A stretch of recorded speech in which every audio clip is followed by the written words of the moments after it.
Fala, povo de Deus, gente, tava com saudade da gente voltar pro nosso podcast, né? E a obra foi grande aqui na Parlagoa, mas estamos voltando com tudo, né? A gente vai voltar aí. E hoje a gente tem um tema mais que especial sobre ordenação feminina, né? Um tema que eu creio que seja curiosidade de muitos, mas como a gente pode estudar isso na Bíblia, como a gente pode embasar, né? O que é que a gente pensa como igreja. Então hoje eu tenho uma convidada que é a mulher mais linda do planeta. É a minha esposa, a Renatinha. Ai, gente do céu. Olá, povo de Deus. Agora me deixou constrangida. Ele que pegou o sol e eu que fiquei vermelha. Mas é um prazer enorme estar aqui falando de um tema assim tão importante, né, na construção da nossa fé, no mundo que a gente vive, né, como diz John Stott, crer também é pensar. E eu amo assim, esses espaços que, enquanto igreja, a gente se propõe a pensar sobre alguns aspectos assim, da nossa fé. E perguntar por que mulher pode ser pastora? Não pode? Por que pode? Por que não pode? O que é que a gente vê sobre isso? E é um prazer estar aqui com vocês. E a gente tá voltando ao original, né? O original com a presença do Heitor. Heitor novamente aqui, a gente todo Trio mundo Parada juntinho. Dura. Meus irmãos, bom dia, boa tarde ou boa noite. Esse trio é marmelada, sempre é. Mas vai ser muito bom conversar sobre esse assunto tão importante. Eu acho que tem nada melhor do que a gente sentar com amigos e conversar sobre a fé. Tem coisa mais gostosa aqui? Isso é Faz massa isso. demais. Ó, vamos começar. Primeiro, Renatinho, eu queria que tu falasse um pouco sobre o papel da mulher, né? Como é que a gente pode ver a mulher na Bíblia? Né? O que é que a mulher representa, como ela era tratada, como ela era vista, qual o potencial dessa mulher? Falar um pouco sobre isso que tu vê aí, essa leitura que tu fez aí sobre a mulher. Hoje eu trouxe uma colinha aqui no meu tablet, porque eu queria trazer alguns textos bíblicos, né? Eu não decorei todos os textos bíblicos, obviamente. Mas, antes da gente falar sobre isso, é importante a gente deixar claro algumas coisas, sabe, nessa conversa. Primeiro, que não há unanimidade acerca dessa visão pastoral feminina nas denominações. Então, a gente não é um tema que haja um consenso, que as pessoas dizem, não, é isso ou aquilo. Então, às vezes, até dentro de uma mesma denominação, tem posturas que são contrárias e posturas que são contrárias. Por exemplo, a gente tem grandes teólogos que são contrários à ordenação feminina. Então, eu podia citar aí, sei lá, John Piper, eu podia citar Augusto Nicodemos, alguma turma aí que entende o papel da mulher, né? Entende a importância da mulher no exercício ministerial, mas são contrários à ordenação pastoral no formato que a gente conhece, né? Como a gente tem aí uma turma que é a favor, né? A gente tem teólogos a favor, como o John Stott, como o Gordon Fee, Dallas Willard, enfim, uma turma que também se posiciona a favor nesse sentido. Então, dito isso, eu acho que são duas coisas que eu acho que... Os nomes que tu falou agora, né, assim, né? Ele tem o White, que é o nome de vez. Então, vamos usar assim, ó, a gente tem o White, tem Just que é a favor. Sabe por que eu acho muito bom, Renatinha, começar falando isso? Tava conversando antes, porque tira esse encharcado politizado que as pessoas botam hoje. Se a pessoa é contra a ordenação feminina, não necessariamente ela é um machista. Isso. E se ela é a favor da ordenação feminina, não necessariamente ela é um feminista. Exatamente. Isso é uma leitura teológica, né? É importante, porque assim, Bíblica, exatamente, a gente tem que criar um espaço de debate e se respeitando mutuamente. Então, assim, quem não ama aqui o John Piper? Quem não ama o Nicodemos? A gente ama, eu amo escutar o Nicodemos pregar. Né? Então, assim, não é porque eles são contrários a essa posição que agora eu não quero mais saber de nada disso. Não, claro que não. Eu acho que a criação desse debate, ele é, além de ser muito inteligente, ele é muito propositivo para a nossa fé. A gente tem que criar ambientes dentro do seio da igreja em que a gente possa conversar sobre as coisas de forma respeitosa, mesmo tendo muitas vezes posições contrárias. E aí uma outra coisa que eu também quero deixar assim, já na mesa, antes da gente começar essa conversa, é que assim, os argumentos que eu trouxe aqui somente foram argumentos bíblicos.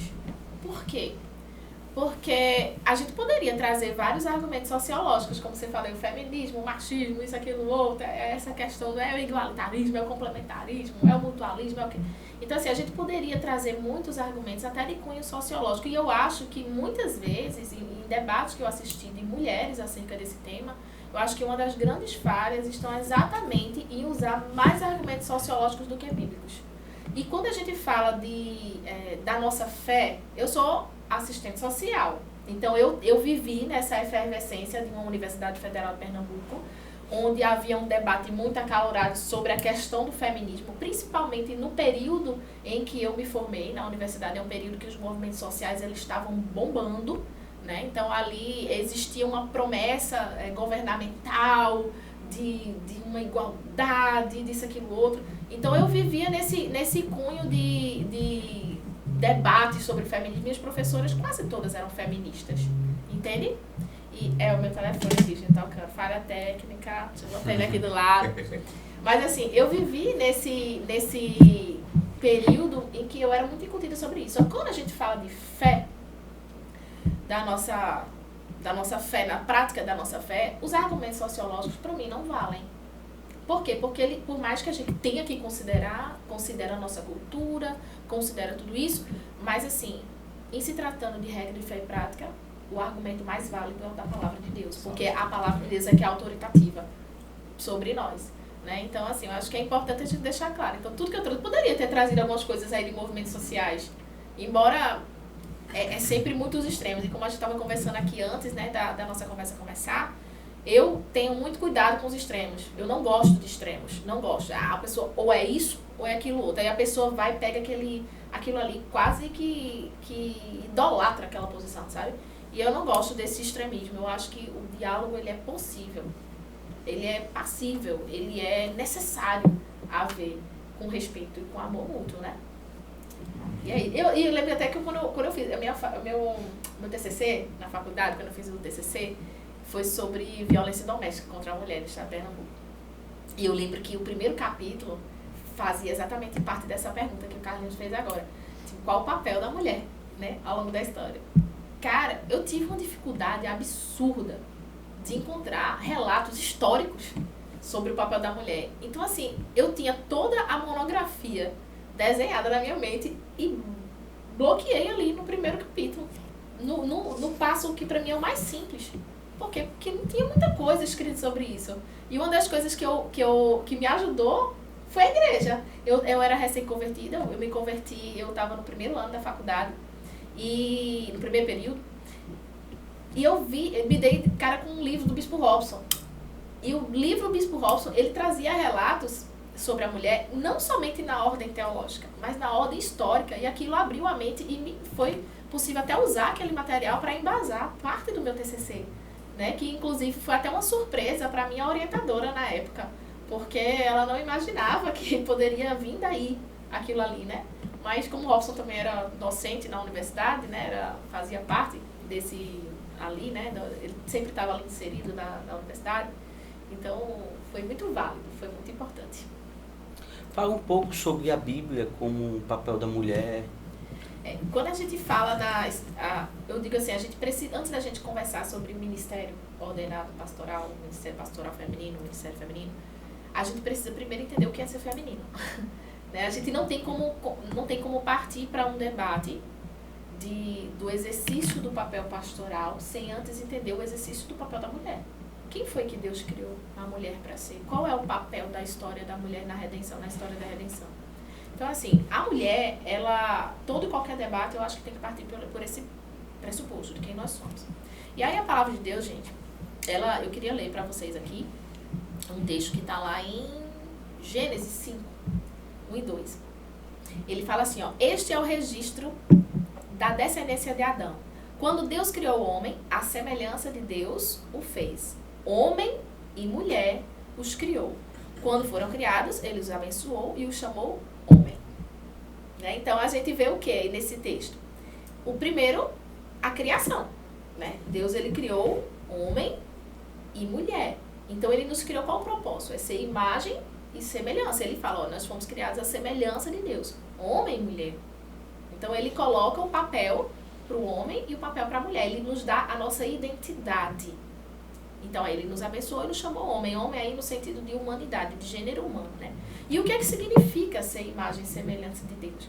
Eu acho que o significado que mais me vem à cabeça é a gente manifestar a presença. Então, se eu sou imagem e semelhança, quando a gente vê, às vezes, uma expressão religiosa católico-romana, por exemplo, a gente vê, às vezes, se faz a imagem da escultura, né? Então, as pessoas vão ali, às vezes, se ajoelham diante de uma imagem de escultura e elas creem que há uma presença ali real e tal e tudo mais. Então, eu acho que nós, enquanto homem, enquanto mulher, somos imagem e semelhança e o nosso propósito é revelar a presença real do nosso Senhor. Então, é aquele negócio, Deus, ele nos dá a identidade e logo depois ele nos dá a nossa missão. E ele continua, ele fala assim, em Gênesis 1, ele fala assim, ó, criou Deus o homem à sua imagem. A imagem de Deus o criou. Homem e mulher os criou. Deus os abençoou e lhes disse, sejam férteis e multipliquem-se. Encham e subjuguem a terra. Dominem sobre os peixes do mar, sobre as aves do céu, sobre todos os animais que se movem pela terra. Sabe a história aquele negócio, a identidade e depois a missão. Então você vê que a missão aí é dada para os dois.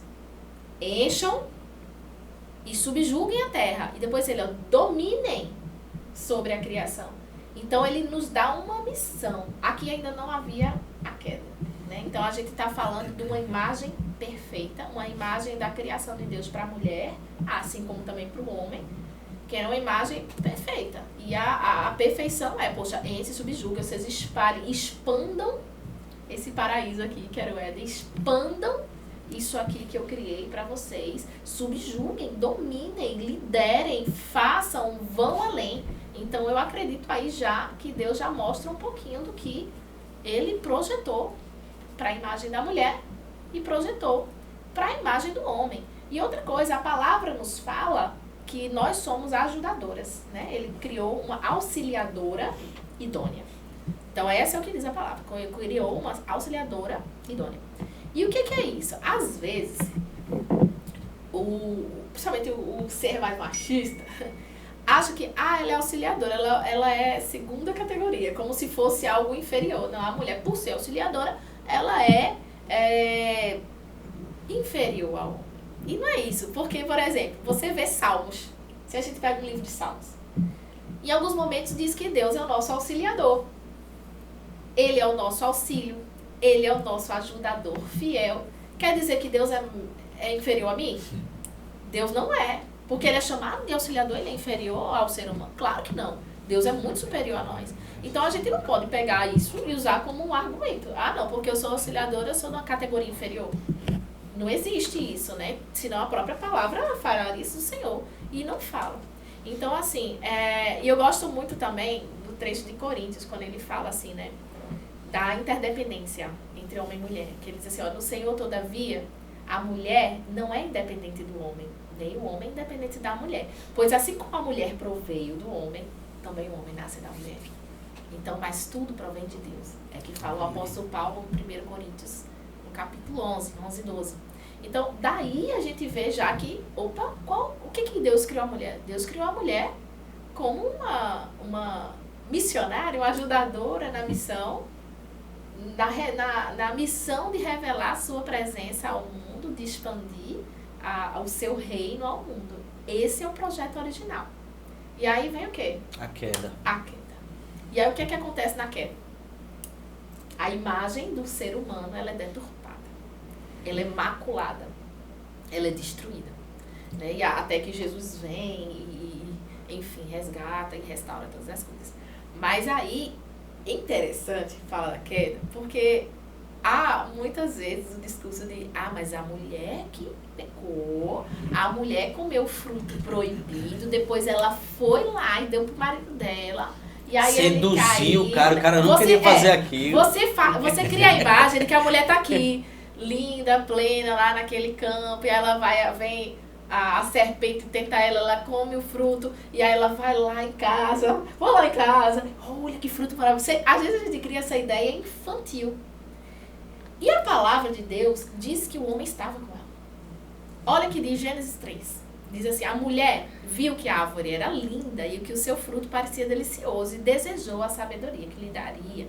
Assim ela tomou do fruto e o comeu. Depois ela deu ao seu marido, que estava com ela. E ele também comeu. Alguém tinha que dar a primeira mordida, né? Isso é fato. Mas alguém tinha que dar a primeira mordida. Mas o fato é que vai tu, depois eu vou. O fato é que ambos comeram. Isso porque eu já vi muita gente utilizando alguns discursos para um sermão ou para falar alguma coisa, e eles usam muito isso assim, O homem deixou a mulher só. Nem a palavra de Deus fala que ele estava com ela. Então, assim, aquele legal. O que alguém tinha que dar a primeira mordida é fato, né? Não é, né, aquela cena de Bambi. Talvez Bambi, não, a gente poderia Adão dizer e Vagabundo, que os dois comem na mesma hora. Talvez a gente poderia Não é dizer assim, né? que ele não teve vamos dizer pulso. assim, o pulso, né? A autoridade que ele deveria exercer, ele não exerceu, né? De dar Adão, suporte, né? de Dizer dar- isso é errado. Dizer, não não, faça. não faça isso, amor, a gente já tem tudo que a gente precisa, né? Essas coisas. Então, o homem poderia ter feito isso também. Mas ele não fez. E a verdade é que ambos fraquejaram. Homem e mulher fraquejaram. E ambos comeram do fruto proibido. E aí vem a queda. E aí na queda, aí assim, quando há uma dominação do homem sobre a mulher, quando o homem tem que trabalhar ali, vai com suor mesmo, conseguir as coisas, e a mulher começa a ter as dores de parto, e aí começa-se a ver essa dominação de forma mais efetiva. Mas eu vejo que o que aconteceu aí foi o processo da queda, não era o projeto original do Senhor. Então, assim, quando vem a queda, aí realmente a mulher começa, tipo assim, como se a mulher fosse usada para haver essa quebra, né? De certa forma, houve essa quebra e houve, de fato, um uso disso. Mas aí começou a imagem ser maculada, começou a haver dominação, você vê até a construção da narrativa bíblica, a gente começa a ver a existência de poligamia, de mulheres sendo sempre muito dominadas, mulheres sendo abusadas sexualmente, a gente vê várias histórias, né, nas escrituras.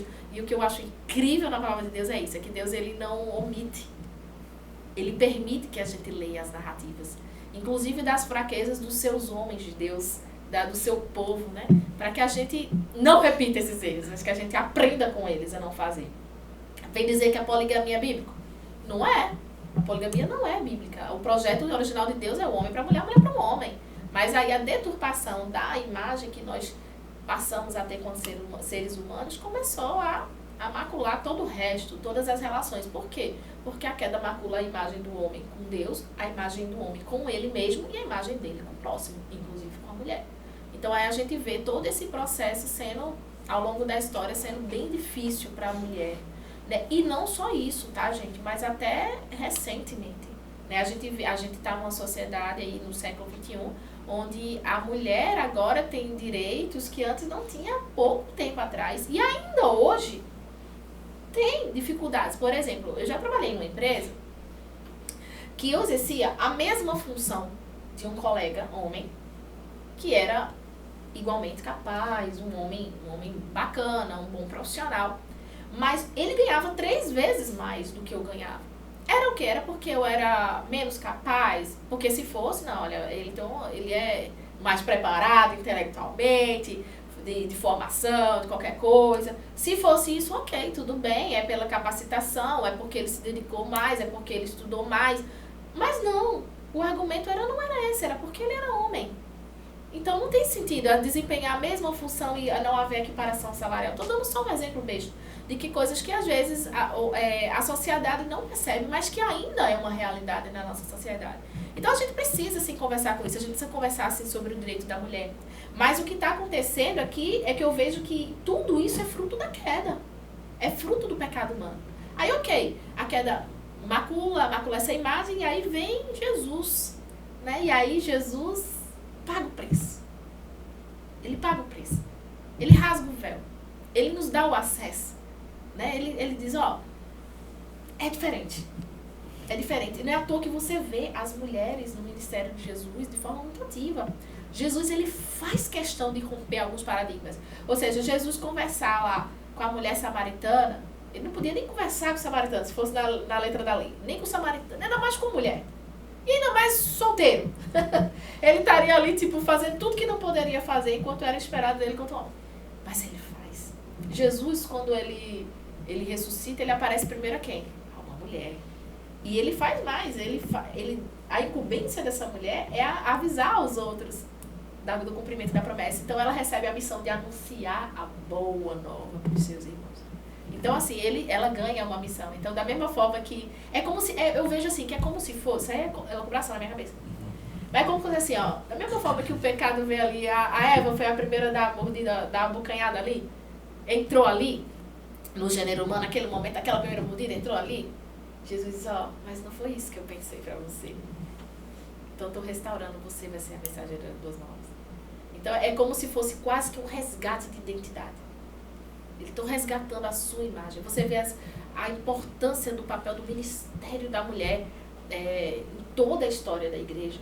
Né? As mulheres sempre ali presentes, sempre exercendo também papéis de liderança. Né? E a gente vai conversar sobre isso, né? Ainda mais, se a gente for parar em regras, por exemplo, aí quando há queda, me veio isso aqui na mente agora. Por exemplo, se a gente pensa numa regra de pureza, né? Porque a gente tem que entender que também existiam conjunturas sociais e culturais, né? Quando a gente pensa na regra de pureza, não, mas é porque só o homem podia ser o sacerdote, porque a Bíblia não fala de mulher sacerdotisa, né? Não no quesito de Israel. Tinha de outras religiosidades, né? Mas assim, se a gente pensar, por exemplo, no quesito de pureza, a mulher dificilmente, não tinha sentido a mulher ser sacerdotisa, porque 7 dias no mês ela já estaria impura por causa da questão da menstruação. Sangue, né?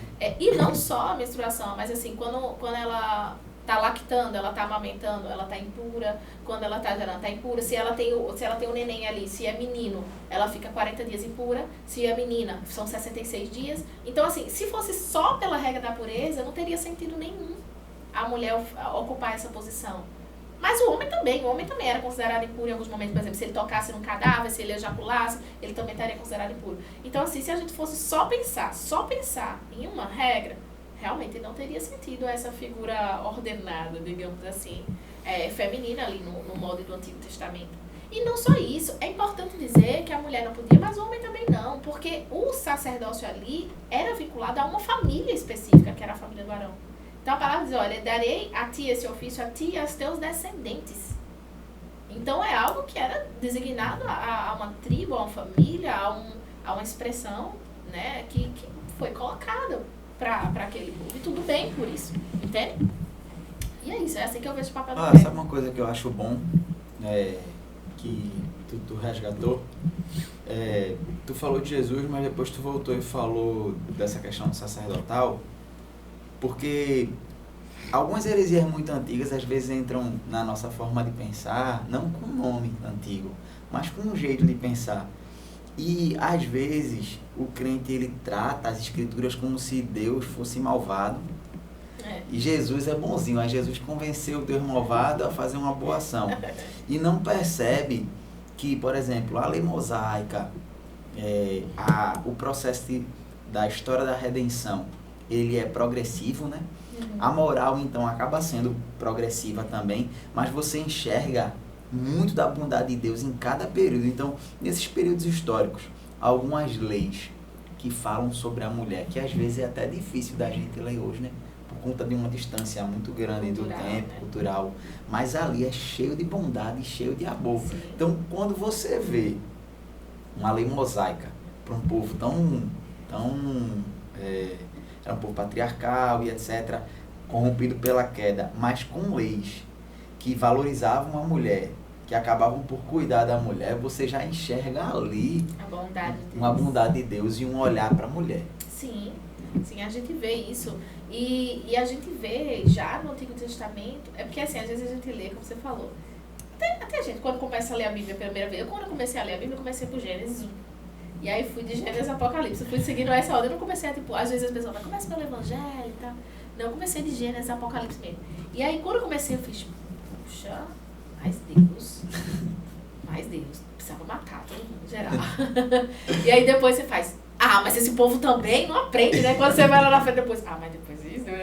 E realmente é como você falou, a gente vê a expressão da bondade de Deus, né? Do amor de Deus. E entendendo que quando Deus ele coloca a lei, ele precisa colocar a lei para proteger o ser humano. Porque houve um processo de quebra. Houve um processo de quebra da imagem. Houve um processo de quebra da semelhança de Deus. Então, assim, a lei ela precisava haver para que houvesse um mínimo de ordem e decência no meio do povo. Ela precisava existir. Mas o próprio Antigo Testamento, ele já nos dá um pré-anúncio dessa restauração em vários momentos. Não só da vinda de Cristo, mas do papel que Deus devolveria para nós. Isaías 61, ele fala, vocês serão chamados sacerdotes do Senhor, ministros de Deus. Ele fala para o povo isso. Então ele já dá um pré-anúncio que antes o acesso era ao sumo sacerdote, então vocês serão chamados. Amém. Todos vocês. Então ele já nos aponta novamente para a nossa missão, para o nosso exercício de ministério. Entende? Amém. Fala um pouco, amor, sobre as mulheres no ministério no Antigo, Novo Testamento, esses papéis que a mulher foi exercendo, né? A gente viu um pouco como a mulher era vista, né?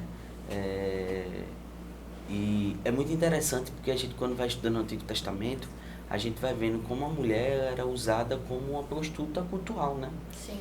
Tipo, nas religiões pagãs, as mulheres, elas, virgens, elas tinham visões, ou através do sexo, existia essa troca com os deuses, né? Que existia muito essa concepção da fertilidade da mulher, né? Então, lembrando que até a estrutura judaica, ela já é um avanço.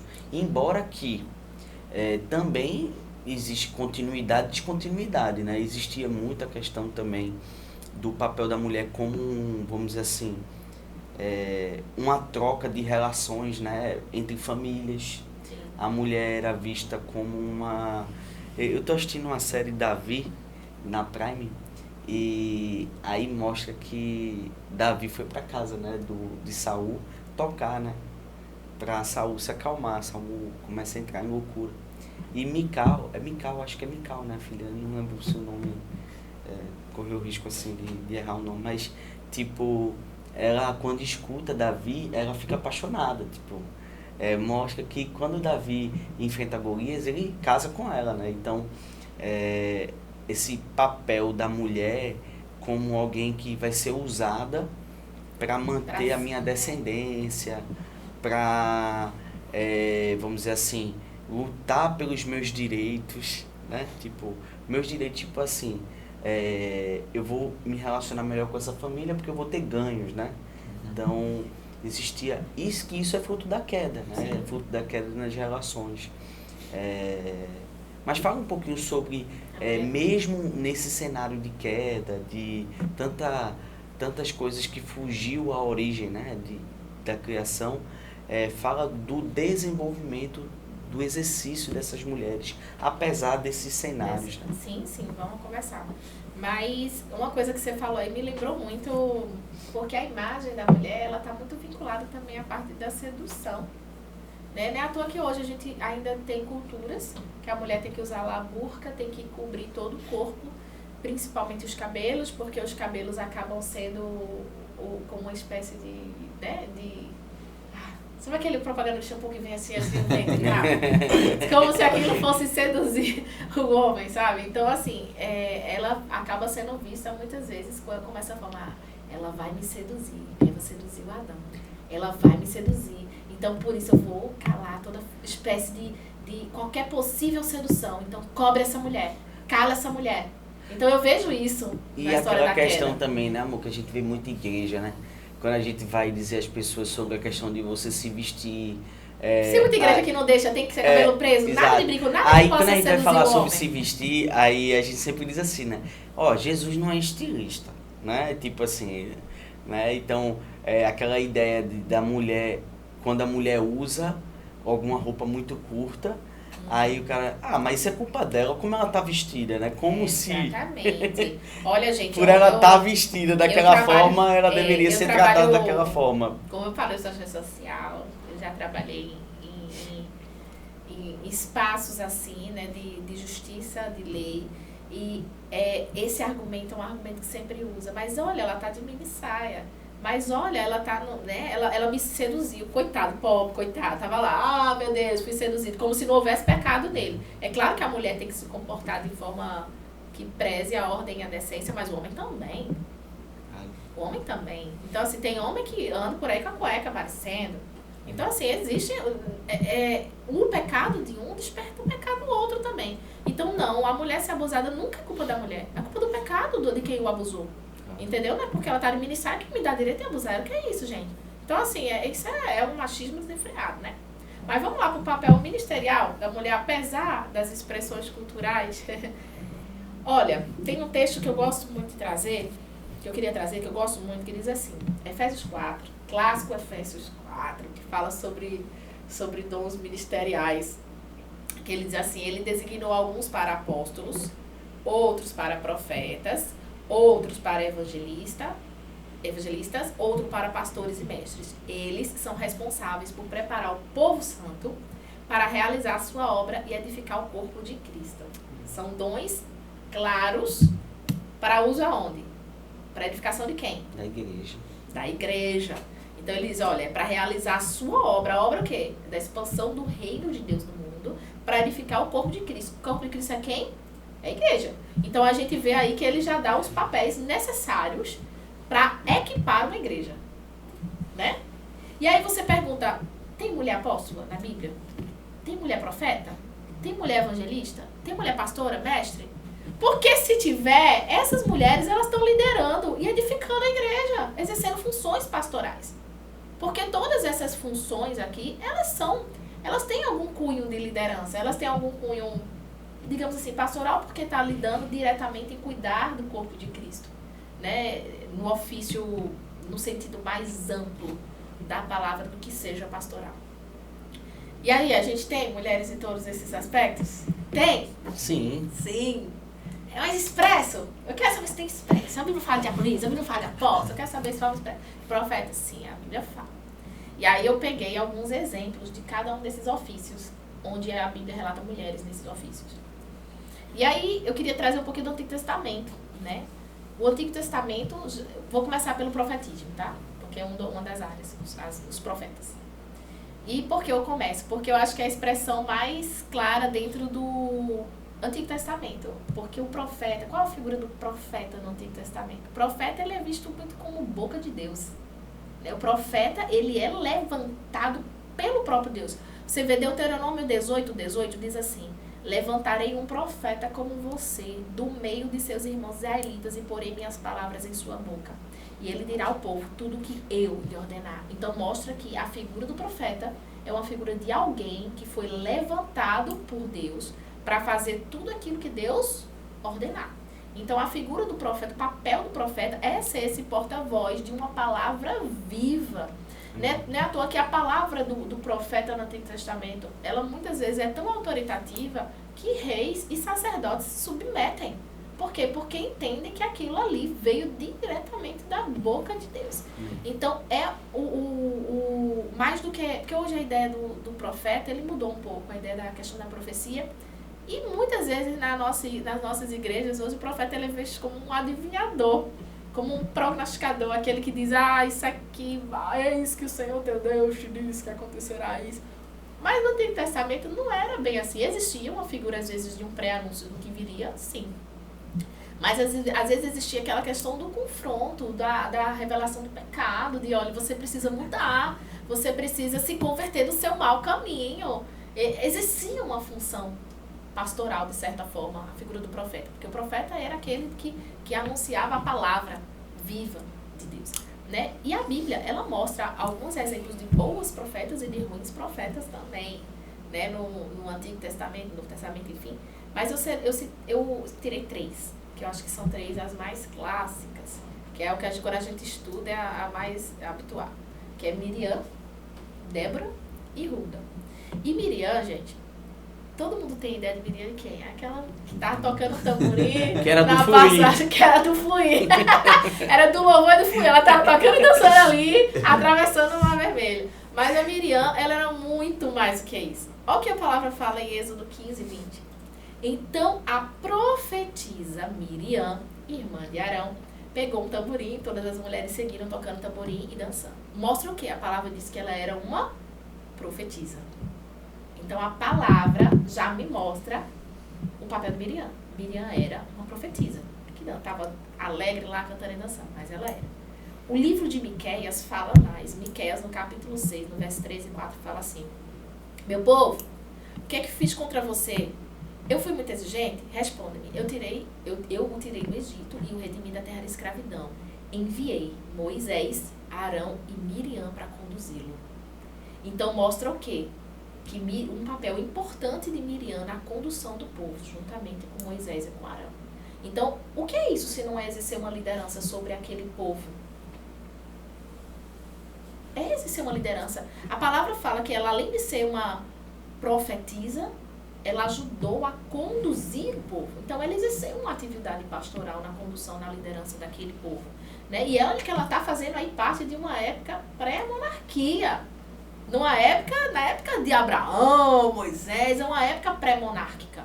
Então, assim, Deus, ele mostra claramente que Miriam tinha essa função de profeta e tinha essa função de liderança, porque ela ajudou a conduzir o povo. Um outro exemplo é Débora. E aí, Débora é engraçado, porque Débora, quando a gente vê os grupos, como é que eu posso dizer? Os grupos que são mais contrários à ordenação feminina, Débora, às vezes, é difícil de encaixar. Porque uma coisa é dizer, ela é profeta, ela vem numa relação com Deus e tal, mas Débora não. Débora, ela governou o povo. Ela era juíza na época dos juízes. Ela tem um carisma duplo. A Bíblia diz que ela era juíza, mas ela também era profeta. Olha o que diz Juízes 4. Diz assim, Débora, uma profetisa, mulher de Lapidote, ou seja, ela era casada, ela não estava ali a bel prazer só fazendo coisa, não. Ela tinha possivelmente o apoio do seu marido. Não era uma freira, não. Não era uma freira. Né? Aí diz, Débora, uma profetisa, mulher de Lapidote, liderava Israel naquela época. Ela se sentava embaixo de uma tamareira, a tamareira de Débora, entre Ramá e Betel, nos montes de Efraim, e os israelitas procuravam ela para que ela decidisse suas questões. Amém. E é importante dizer isso porque às vezes a gente vive num tempo que as mulheres, para liderarem, elas não se submetem a nenhum homem. Sim. Né? Tipo, no sentido que eu falo, submeter, entenda, não é subserviência, mandar ou isso, aquilo, outro. Ela liderava o povo, ela tinha um papel de liderança. Ele não era o líder era ela. Mas a palavra deixa Mas ele era casado com ela. Isso, então deixa né? subentender que ele apoiava, de certa forma, a sua esposa. É porque hoje em dia, sociedade. o que é que a gente vê? É cada vez mais comum, até bom falar sobre isso também aqui. Tipo, a gente vê as mulheres que buscam uma carreira, que buscam esse empoderamento feminino, elas às vezes não têm filhos porque se dedicam à carreira, às vezes não casam porque se dedicam à carreira, e às vezes não vê nenhum homem que tenha o mesmo potencial que ela tem. Então a gente vive uma crise hoje de muitas mulheres mais velhas. Quando eu falo mais velha, entenda, não é tipo mulheres que às vezes olham para o lado e não vê um homem. Não vê um homem, não existe um homem. E às vezes a gente tem que fazer uma E leitura. tu não tá falando de pessoas que têm o dom de celibato? Ou Não. São pessoas que não optam vê por homem. extinguir uma parte que poderia ser uma parte importante da sua vida em prol de uma conquista. E na minha opinião, Carlinhos, isso acontece porque ela quer uma redenção sem Jesus. Então ela quer um tratamento de igualdade, que quem começa a primeira relação de igualdade que a gente tem, de dignidade, é com o próprio Deus. E aí essa relação que vai ser base para todas as outras. Se a primeira relação de dignidade que você quiser ter for ser com outros homens, for no mercado de trabalho, etc., você vai estar colocando alguma coisa como prumo da sua vida. Isso. Aí vai ser um instrumento de poder, vai ser um trabalho, vai ser Potencial, Isso. vai ser muita coisa. Às vezes, um exemplo, eu já acompanhei mulheres que, não, mas porque o cara não trabalha, o cara não acompanha a minha vida financeira, ganha menos. Aí sempre são coisas que fogem, seria a mundanização Isso. da minha leitura a respeito do outro, né? A secularização. Então, eu não vou estar com um homem que às vezes ganha bem menos do que eu, um homem que eu vou precisar amar, que eu vou precisar cuidar, que eu vou precisar ajudar. É a sensação de utilidade, né? A pessoa me é útil. Ele ganha bem, ele vai ser útil para mim. Então, objetifica as relações. É uma coisa que foi do homem com a mulher, é o caminho. Exatamente. Porque, É a quebra da imagem da queda. Que agora está só invertendo de alguma forma que isso é um discurso perigoso. E também tem perigoso. Gente que usa esse discurso e diz assim, um homem era machista, agora as mulheres é feminista. Não, isso é queda, irmão. Né? Não vamos taxar, não. Inclusive, Isso é queda. Se você vê, por exemplo, os argumentos de muitas pessoas, às vezes complementaristas, que vão contra a ideia de Débora, que tipo assim, porque Débora, como eu falei, ela é difícil de encaixar, né? Mas assim, um dos argumentos é exatamente esse, porque não havia homens. porque não havia homem, Não ou havia porque era uma homem. liderança só Religiosa, ou civil, militar, religiosa. E assim, e que não é, que era religiosa também, né? Eu acho que é Sim. muito bom que ela trouxe, porque o discurso que eu mais ouvi quando converti, inclusive que eu converti numa denominação que era contra, assim, de uma forma bem abrangente, era tentar diminuir Débora a uma liderança só militar. Só que ela era profetisa. olha o que a palavra diz, vê, vamos para a palavra? Vamos lá. Um dos argumentos que é levantado por quem é contra é exatamente isso, que ela era apenas uma líder civil, não religiosa, né? E a palavra de Deus em Juízes 2:18, na primeira parte, diz assim, ó: sempre que o Senhor lhes levantava um juiz, ele estava com o juiz. Então eu acho que aí já quebra as pernas, mostrando que não existe só uma liderança civil. Naquela época, o líder civil e o líder religioso era uma coisa só. E a gente O vivia período um dos juízes tempo- era isso. E a Por gente isso vivia que um era tempo... constância, né? Por isso que era inconstante. E também existia uma leitura teocrática.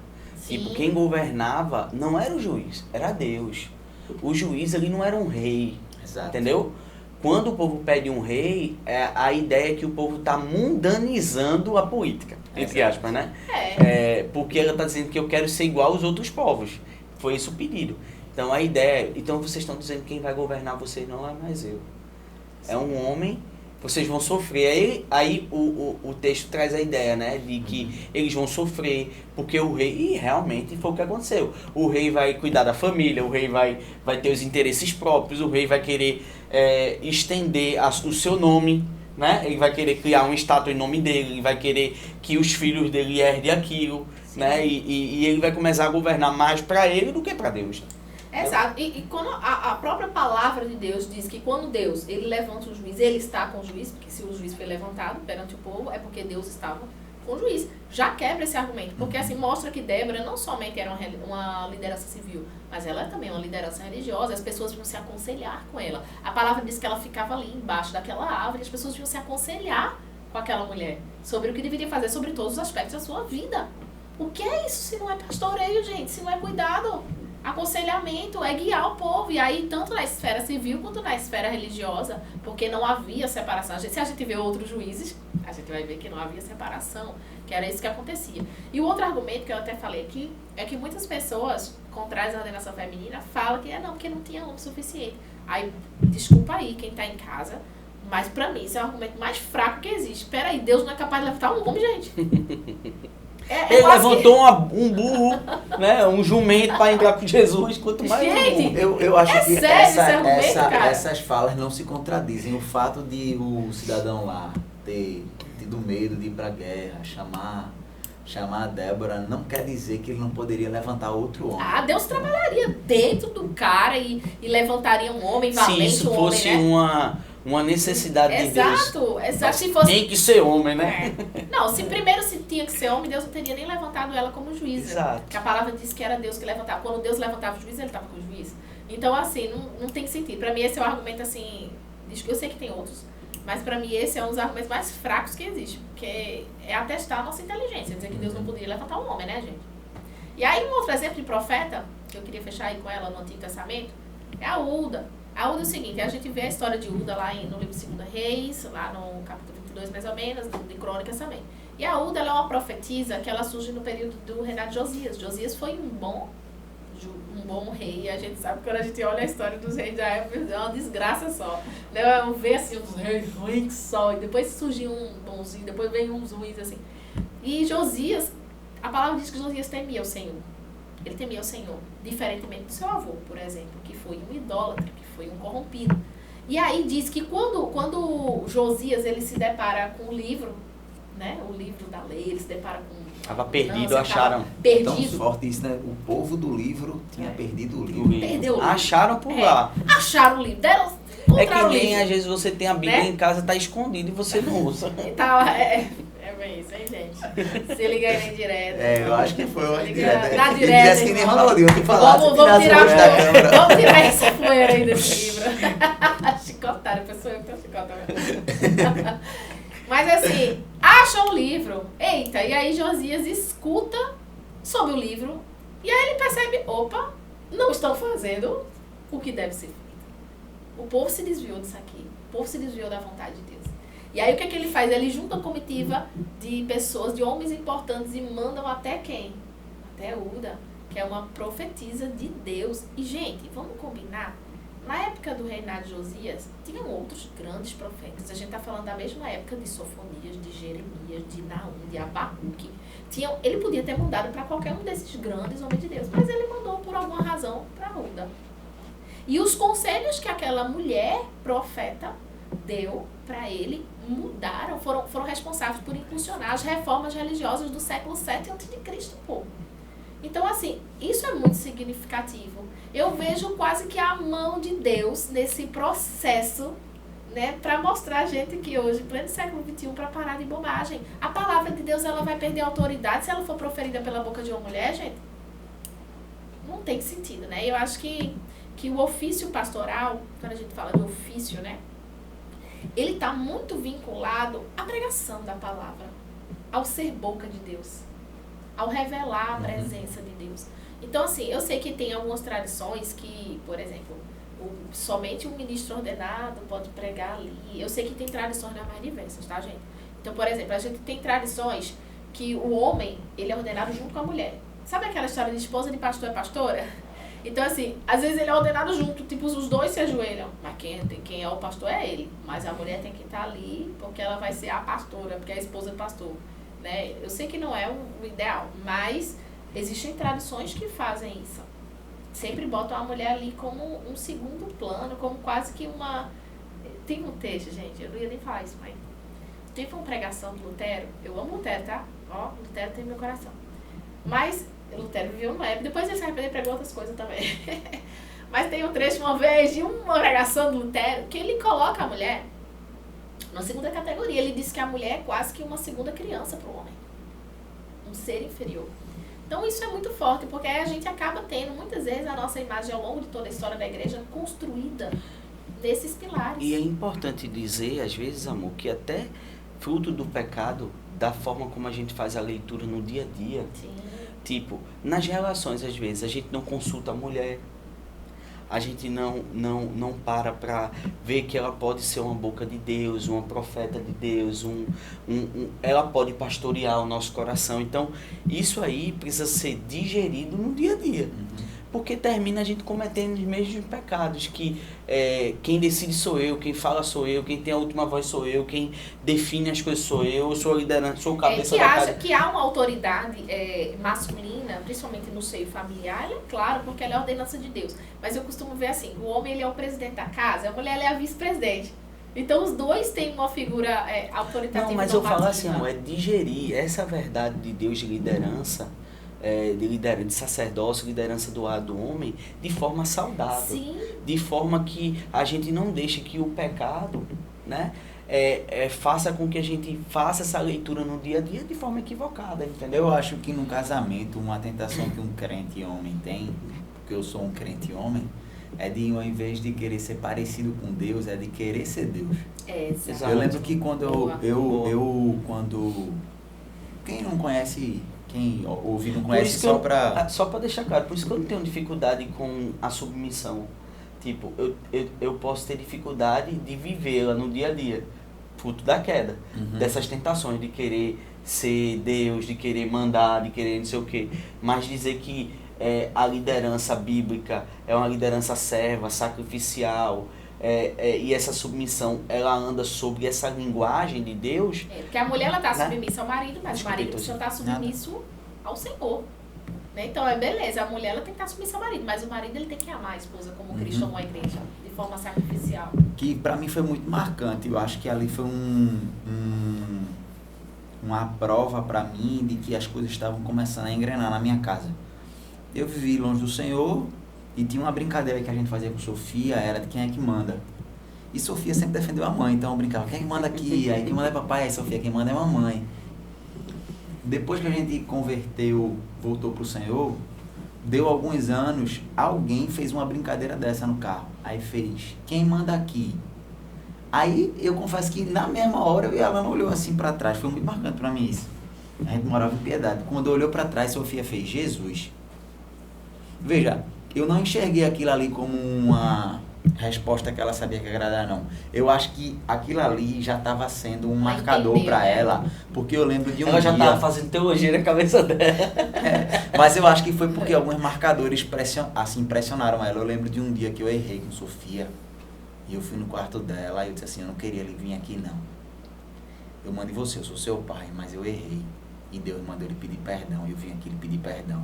Porque não é porque eu tenho autoridade aqui que eu vou ser desumano com você. E eu errei. Eu lembro que ela chorou muito, eu também chorei, né? Por todo o contexto. E eu acho que situações como essa foram mostrando para ela de que, veja, da mesma forma como existe um rei, etc., dentro do povo, quem governa a história, quem é o seu tudo é Deus. Amém. No nosso lar, a mesma coisa, existe uma distribuição, é uma democracia boa de papéis ali, e eles, para acontecer, cada um faz o seu, e muitas vezes, Carlinhos, eu enxergo que um ajuda o outro a fazer. Claro. Então a mulher chega no homem e fala assim, ó, tá Trabalho de equipe, um projeto de vida em Exatamente. comum. Auxiliadora idônea. É exatamente A isso. ideia de auxiliadora idônea é igual a você. Ela auxilia porque ela é igual a você. A ideia de idônea é essa. Igual a você, porque a gente viu no processo redentivo são igual, os dois são imagem e semelhança de Deus. Ou exercem papéis diferentes, mas é idôneo. Né? Então, às vezes, até papel de liderança. Um exemplo, pastor, reitor, líder, ele tem que exercer esse papel dessa forma. Quando ele precisa dizer que quem manda é ele, Já tá ruim. já tá ruim. Já deu, Já deu ruim. É a degringolou. clássica. Quem manda é que sou Usa a eu. carteirada aqui, quem manda sou eu. Deu Exatamente porque ele não entender, ele já tá desconstruindo uma coisa que não deveria ser falada, ela deveria ser vivenciada. E é muito ruim quando a gente, um exemplo, já que vocês citaram esse assunto, quando a gente traz isso pro seio da igreja. Quando a pessoa chega assim, é claro que numa bola dividida, por exemplo, alguém vai precisar daquela palavra de Minerva. Mas isso precisa ser feito com muito amor. Porque se não é feito com muito amor, se é feito como vou dar minha carteirada porque eu sou isso beira quase que um abuso espiritual. Porque assim, não, você não tem direito. Quem fala sou eu, acabou. A palavra é minha e pronto. Não é assim. Você precisa exercer sua autoridade, mas em amor, em serviço, né? Então, assim, é muito importante que a gente diga Até isso. porque, amor, o papel de liderança, por exemplo, pastoral mesmo, sou rico. O líder é aquele que serve. E outra coisa. Quando a gente é ordenado pela primeira vez ali diácono, nos entregue uma toalha Claro. como símbolo de um serviço. Então, se eu chegar assim, não é assim que eu quero, acabou. É claro que em alguns momentos você vai precisar realmente bater o martelo. Mas de que forma você bate o martelo? Com o espírito. Pra não porque beirar o abuso espiritual, né? O papel está acima de nós. A gente está respondendo a uma autoridade, que é a de Jesus. Sim. Então, o papel é dele e a gente tem que transcrever ele através do nosso exercício. Se um dia tem mais carne do que de Jesus, aí bota tudo a perder, né? Esse é o papel do profeta, é ser boca de Deus. Eu gosto até falar de por brincar Deus. que profeta e sacerdote são dois paralelos, né? Que profeta Anda assim, ó. fala em nome de Deus pro povo. E o sacerdote fala em nome do povo Pra Deus. pra Deus. É. É Exato. aquela aqui, ó. Só que hoje nós somos Pode olhar sacerdotes que os papéis, eles não estão... ministros. Eles não são concentrados na pessoa. É o exercício de Deus através da pessoa. Falando nisso do sacerdócio, eu confesso que eu falava uma fala e eu tenho diminuído de falar ela, embora que eu acho que ela é muito mais nominal. Falei ela até essa semana, mas eu ouvi um sermão assim que me marcou, que é quando Jesus traz o homem como cabeça do lar, ele não pode diminuir o sacerdócio que a mulher tem que exercer dela. Então, até o lance de falar assim, que o homem é sacerdote da mulher, você tem que tomar cuidado. Porque, veja só, eu não medio a relação de Alana com Deus, não. Ela tem que ter uma relação com Deus. Eu sou o cabeça do lar, não foi assim que Jesus colocou. Mas, sabe por quê? Porque, senão, eu acho que a gente tira uma coisa que é muito bela de Jesus, que é até personificada no rasgar do véu, é que, assim, todo mundo tem acesso ao Santo dos Santos. Amém. E a gente tem Sacerdócio que universal ir. de cada crente. Eu acho que um papel do homem, em vez de querer ir do Santo dos Santos no lugar da mulher, é conduzir a mulher e o filho a esse lugar, sabe? É até uma coisa que eu tenho refletido. Eu não sei se eu ouvi isso em algum lugar, mas eu tenho refletido, Carlinhos. Por gostar de evangelismo. que eu estava tendo umas conversas com Sofia que estava errado. Porque a minha primeira relação com Sofia não é de discipulado, é de evangelismo. Eu preciso converter minha filha. Como é que eu vou discipular alguém? Deus não tem neto? Eu converto Sofia. Primeiro eu sou evangelista. Quando ela converte, aí eu digo assim, agora eu vou discipular ela.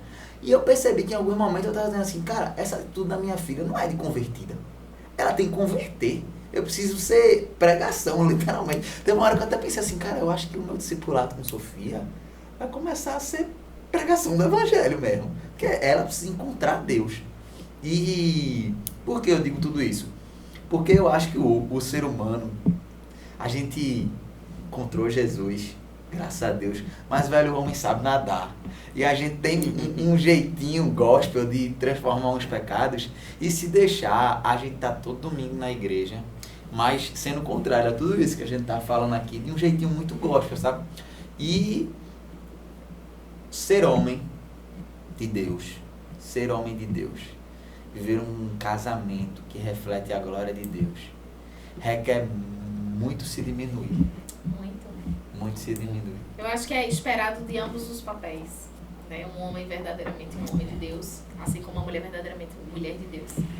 E aí, se a gente, voltando para a questão do ofício, né? Eu trouxe 3 exemplos aí de profetas, no Antigo Testamento, mas a gente tem no Novo também, né? Porque as pessoas acham que é só lá no Antigo, mas não. Por exemplo, Atos 21 fala que o evangelista Filipe, ele tinha 4 filhas virgens que profetizavam. Então, assim, que eram profetas. Então, a gente vê aí que há uma continuidade nesse papel. O que eu observo é que no Novo Testamento, antes estava muito focado na figura do profetismo, do sacerdócio, aquele negócio ali. E aí, no Novo Testamento, a coisa se amplia com a descida do Espírito Santo, os ofícios, eles se multiplicam, porque agora sim tem uma igreja para ser equipada, para ser capacitada, né? Quando há o corpo de Cristo, o sacerdócio universal de todo crente, nós somos ministros da nova aliança, todos nós, e aí o Espírito passa a habitar dentro de nós, e aí realmente precisa haver uma ferramenta, né? A gente precisa dar ferramentas para a igreja. E aí, uma coisa que a gente falou aqui sobre serviço, né? Sobre a toalha, que está muito vinculada à questão do papel do diaconato, né? A questão do ministério como serviço, né? E Jesus, ele dá o maior exemplo quando ele mesmo pega a toalha, bota no ombro e lava ali o pé dos seus discípulos. E aí, gente, tem uma coisa que eu acho muito interessante. Eu não sei se você que está aí, está em casa, já passou por essa experiência. Eu já fiz isso. Que é passar por cima de alguns trechos bíblicos que você achava chato. Tipo, numerologia, cara. Vi uma amiga aí, fulano, que gerou Beltrano, que gerou Cicrano, que gerou não sei quem. Eu não sei você, mas eu já passei por cima disso. Algumas vezes. Eu não faço mais isso, porque eu aprendi que isso é um erro. Até porque a palavra de Deus, ela ministra em todo o tempo, inclusive na genealogia. Por exemplo, na genealogia a gente vê que a prostituta Raabe está na genealogia de Jesus. Nos mostra que Deus, ele enxerga o nosso coração muito além daquilo que fizemos. E não só isso, genealogias e saudações. Saudações também, amigo. Saúdo, irmão, não sei quem, não sei quem, não sei quem. Saúdo também fulano, que tá lá na igreja, não sei o que saúdo. Eu confesso que eu passava por cima desses textos. Não faço mais. E aí, por que eu tô falando isso, gente? Porque em uma saudação, observe comigo, uma saudação vai quebrar pouco do que a gente tá falando aqui hoje. Veja o que diz Romano 16. É Deus falando as entrelinhas, hein? Escuta aí. Eu recomendo a vocês a nossa irmã Febe, que é diaconisa na igreja de Sencré. A gente tá falando de saudações. Oxi, diácono? Mulher, a saudação nos mostra que existe. E vai mais, né? Ó, recebam essa irmã em nome do Senhor, como deve fazer o povo de Deus, deem a ela toda a ajuda que precisar, pois ela tem ajudado muita gente, e a mim também. Isso é Paulo falando.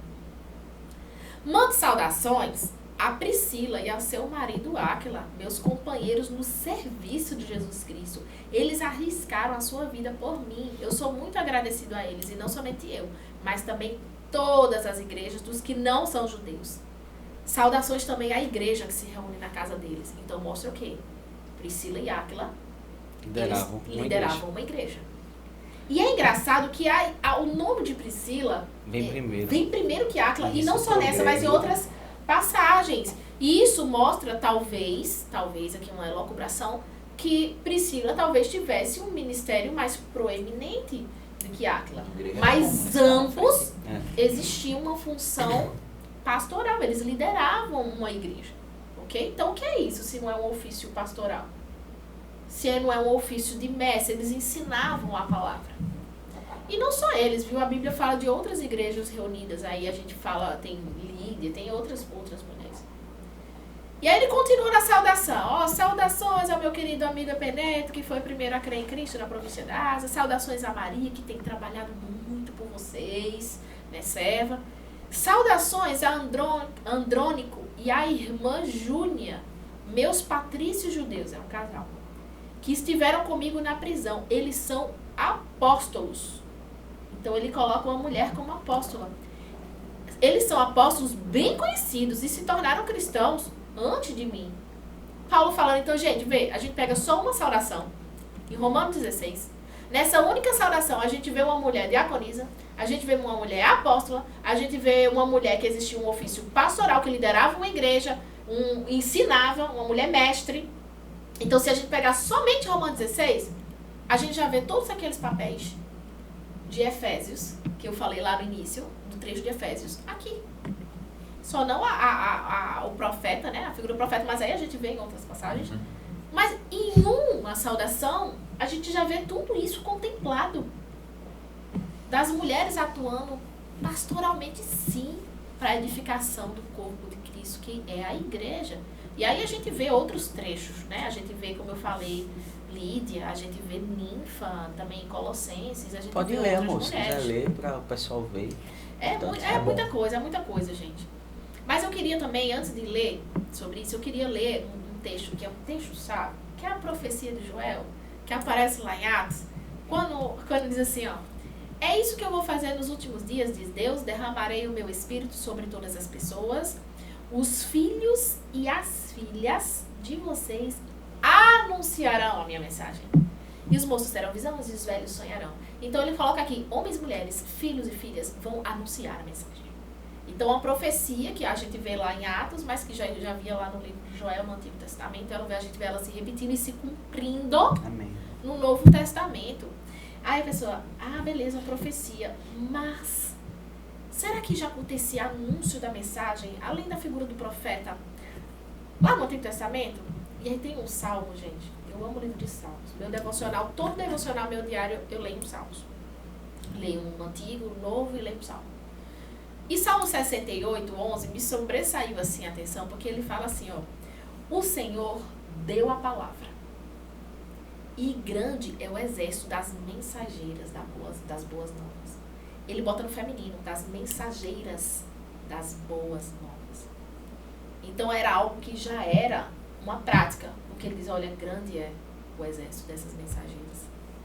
Então, havia o que dizer de hoje, né? As igrejas hoje é tudo lotado de mulher. Que Na verdade, eu já vi até, eu não sei quem foi que colocou, foi o Instagram, eu lembro, que falava sobre o exército, que é o ministério feminino, porque veja só, eu vou falar uma coisa agora sem querer ferir o irmão que é de uma igreja que não ordena. Veja só, você pode não ordenar as pastoras na sua igreja, mas elas não deixam de pastorear. Sim. Você pode não reconhecer o ofício profético dela, mas ela continua sendo boca de Deus na sua igreja. E a prova disso é que nós temos muitas igrejas que não dão espaço, muitas vezes, para as mulheres. E se você for olhar, principalmente o bastidor dessa igreja, quem está com a toalha são essas mulheres. Olha, é tão interessante, Heitor. Eu vou trazer aqui dois textos principais, textos em debate, que são os textos mais usados para combater a ordenação feminina. Mas eles também têm dificuldade de colocar isso na prática. Como você falou, um dos textos diz que a mulher não deve ensinar na igreja. Mas aí eles fazem aqui, ó. A mulher, ela pode ensinar outras mulheres, ela pode ensinar no departamento infantil, ela pode ensinar o jovem, ela não pode pregar no domingo. Mas ela pode ensinar ou ela não pode ensinar? Porque é contraditório. Ela só pode ensinar se for crianças, jovens ou mulheres. Ok, então um jovem de 16 anos, homem não é homem? Um menino de 10 anos, uma criança de 10 anos, não é homem? não é do gênero masculino, porque ela não pode ensinar homem, mas pode ensinar uma criança ou um jovem. Então isso é contraditório. Ela pode ensinar em alguns espaços, na escola bíblica, mas não pode ensinar num púlpito. Não tem sentido. A gente mesmo está segregando algo que é contraditório àquilo que a gente mesmo está defendendo. Ou ela pode em todos os espaços, ou não pode nenhum. Se esse é o teu argumento, né? Então, assim, eu queria trazer 2 textos em debate pra gente, que são os textos que se costuma usar, né? Ô, Renatinha, sabe uma coisa que eu queria falar dessa saudação? Sim. Porque eu já ouvi também tratar o ofício do diácono ou a questão de prisciliáquina como se fosse de menor importância. E eu só gosto de lembrar que o diácono, quando surge o ministério diaconal lá, no outro capítulo a gente já vê os diáconos fazendo coisas incríveis. Estevão não estava só servindo a mesa das viúvas, é ele que vai fazer o discurso, então ele tem pregação do evangelho, a gente vê diácono realizando milagres. Sim. E Priscila e Áquila vai ensinar somente Apolo, que depois vai dizer eu sou de Apolo, eu sou de Paulo. Então, essa atividade tem texto aí, deles acho que Renata tem. muito grande. Não é assim, tá bom, tem um lugarzinho assim para ela. Não, Exato. Ela tá no centro de onde as coisas acontecem. Exatamente. Eu sei que tem igrejas hoje que ela não ordena, o diácono ele não é visto como pastor. Eu sei, na nossa igreja, na nossa denominação anglicana é visto como pastor. Mas Que também tem diferenças. Tem Sim. igreja que diácono não é pastor também, na Isso. igreja anglicana. mas assim, tô falando assim, na igreja do Brasil, né? Então assim, nós temos isso que não é, mas é como você falou, o que é o pastorado? Porque o pastor não é um título por um título, ele é algo que nasce do povo.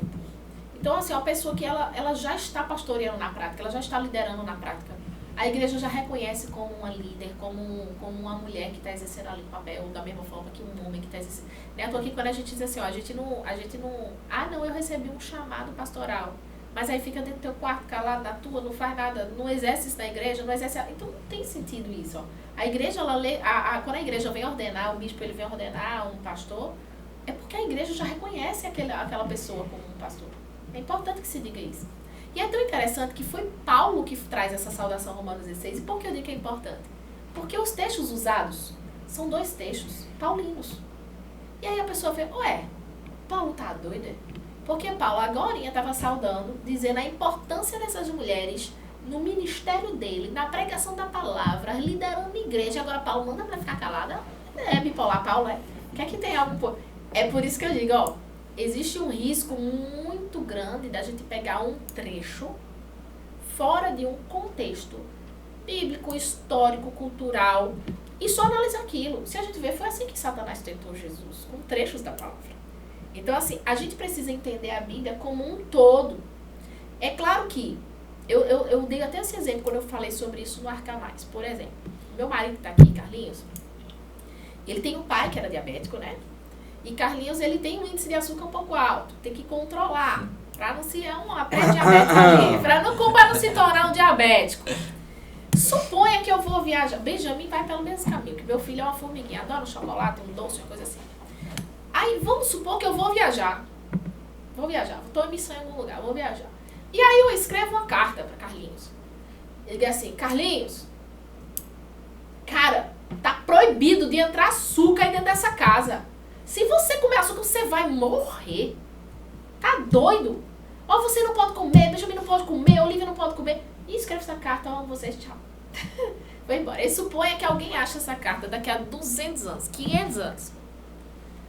E aí, eita, pô, lá em Recife ninguém podia comer açúcar não, porque quem come açúcar morre.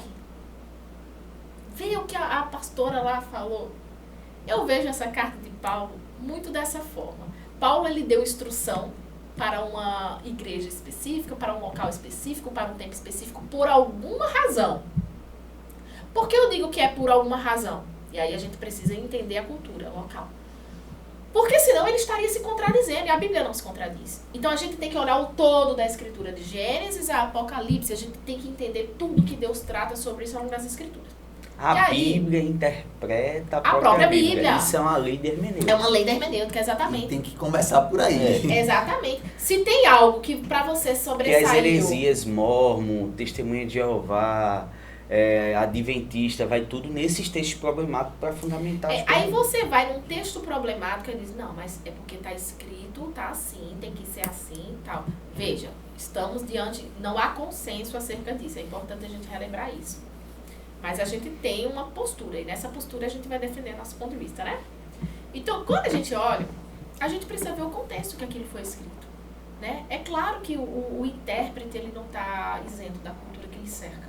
Então, o que que Paulo... Pô, foi o próprio Paulo. Se tivesse outra pessoa que tivesse escrito lá Romanos, e aqui fosse Paulo, a gente podia dizer, opa, eu acho que eles divergiam de opiniões, cada um era uma corrente teológica diferente. Mas não é a mesma pessoa, né? Então, a gente precisa levar isso em consideração. E aí o texto fala assim, ó, todo homem, 1 Coríntios 11, a partir do verso 4 e 6, acompanha na sua Bíblia. Todo homem que ora ou profetiza com a cabeça coberta, desonra a sua cabeça. E toda mulher que ora ou profetiza com a cabeça descoberta, desonra a sua cabeça. Pois é como se estivesse rapada.